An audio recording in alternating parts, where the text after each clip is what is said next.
So here we have it, finally arrived. An unpackaging for me, a rarity, and super rare. I ordered this from Amazon.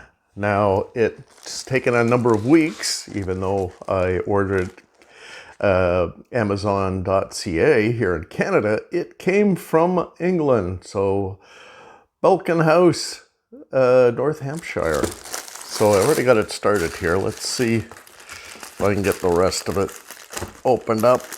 Looks like it's very well packaged. Got a nice bit of cardboard here.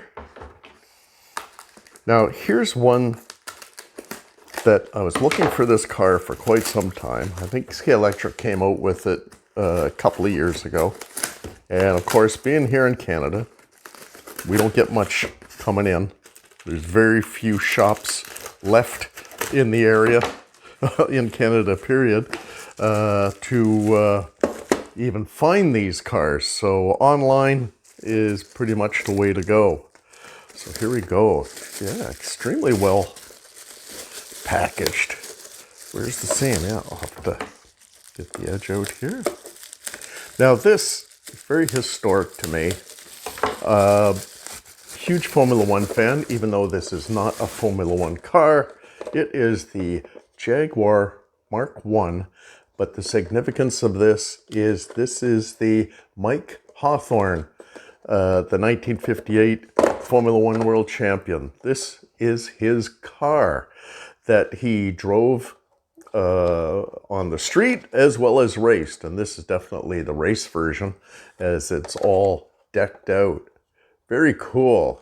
I'm going to take this off the base and have a closer look and discuss a little more of the history of this car.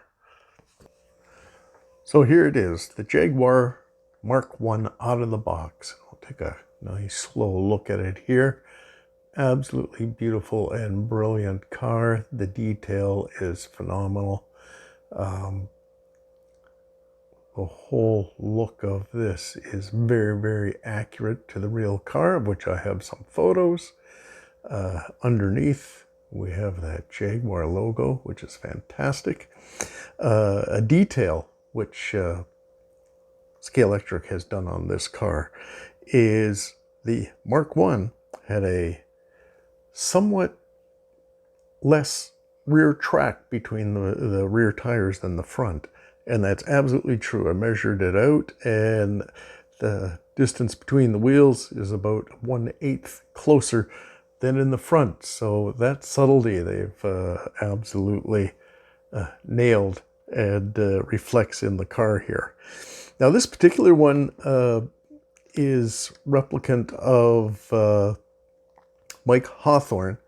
That he raced this once in this livery at Silverstone during the Grand Prix weekend, which he also participated.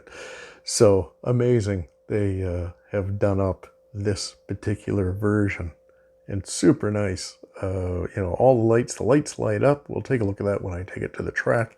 And what's amazing is this super tiny Jaguar hood ornament here. Amazing. As well as the badging on the grille, which is phenomenal.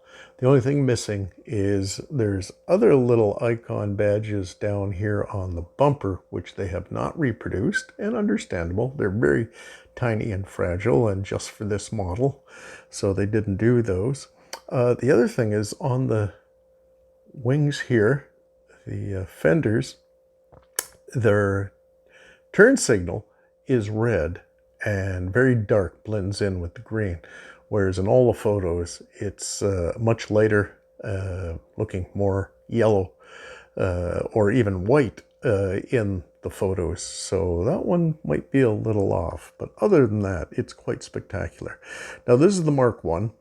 They have produced a police car, which is said to be the MK2. And I haven't taken a close look, but when I read up, the difference between the MK1 and MK2 is really larger windows, meaning that this big thick post here between the front and rear windows is much thinner, which let the windows be larger, and even the back here enlarged rear windows here for visibility. Other than that, very, very similar I know definitely the Mark 1 is a 2.4 liter engine, and I think the Mark 2 went to more of a 3.8 liter, so a little larger. But anyways, super fantastic model. One thing, I wanted to open it up to look inside, and had to take out 5 screws. There's 2 at the front, 2 on the side near the back, and then 1 at the very rear. Now I took those screws out, and just to prove that, there they are, took them out. And even with all those screws taken out, I can't pry the chassis out of the body. And I didn't want to try too hard since I have no reason to take this apart, because it does actually run beautifully and have no issues. So I didn't want to cause any damage trying to pry this open. So with that fact, yeah, you're not going to be able to get much body float by loosening the screws. I've taken them completely out and it's rock solid, and it isn't coming apart. So yeah, maybe a distraction for some of those who want to ultra tune their cars. But honestly, for what it is, it runs very nicely on the track. But before I take it on the track, I want to take a quick look at some literature that I have. And again, it's Mike Hawthorne, so it's championship year here, paperback that talks about that. Now, at the end of this book, Mike Hawthorne, he won the 1958 World Championship for Formula One Grand Prix racing, and later that year he had a collision while on the highway with this car, minus the racing decals and such. This was his daily driver that was leased to him or loaned to him by Jaguar itself. Anyways, he had a crash and was killed outright in the accident. Destroyed the whole front end of the car, with him ending up in the back seat and with a broken neck. And that was the end of Mike Hawthorne. Kind of a sad conclusion to an amazing career, and having, just 9 months prior, winning the World Championship. An earlier book is this one here. Mike Hawthorne challenged me to race. One of the few books I don't have the dust jacket for, but a very good book. A lot of great images, as well as a real description of his career up to that point. And if I look closely, I think there is. Here he is racing a Jaguar Mark 1, I believe, but it's not the one that's depicted here by Scalextric. This one looks gray or white, but it's certainly not the dark green one. But still, very, very accurate and amazing. Other books. Got this great one on Jaguar here. And let's take a look. Well, I got bookmarked. There's that fabulous car. I mean, look at that. I mean, super nice. You compare that to here, and they've done a fantastic job. Now, this one here does have fender or wing mirrors. This does not. But you can see everything else, all headlights, all replicated. But you can see this little blinker light. You can see how it's very light, if not white, with a silver trim or whatnot, whereas here it's extremely dark. But that's just cosmetic paint. But they even got the license plate number. Well, not in this one. This isn't depicting this car exactly. But they do have the absolute accurate license plate number to the Silverstone race that he ran that car in.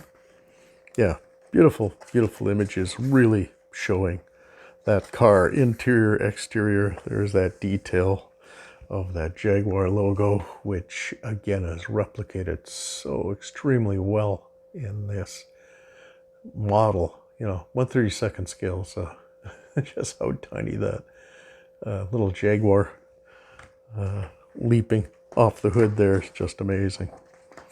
Anyway, let's see what else significant in here. There's another racing version of that Jaguar, so it was raced relatively often. All the interior and such, so excellent. Another book, another big coffee table book of Jaguar. And let's see if I can find... Let's get a good look at the cover here. I've shown this one in other videos, mainly for this Jaguar here on the cover, which I also have a die cast of. But here's that car exactly. Look at this, racing behind another Jaguar. But if I try and line that up to the same, it's amazing. And just incredible detail, and that's where that license plate is exactly replicated. So nicely done. The beautiful lines on that car. Now, the one thing I want to mention on too, when looking underneath, it says that it's made in Vietnam. So production shifting from China to Vietnam.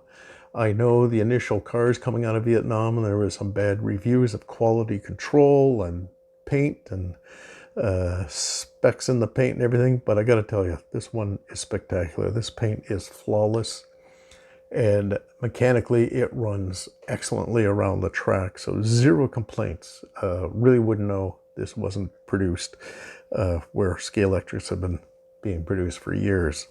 Actually a very quality product, which is excellent. If I, let's see, jump ahead here.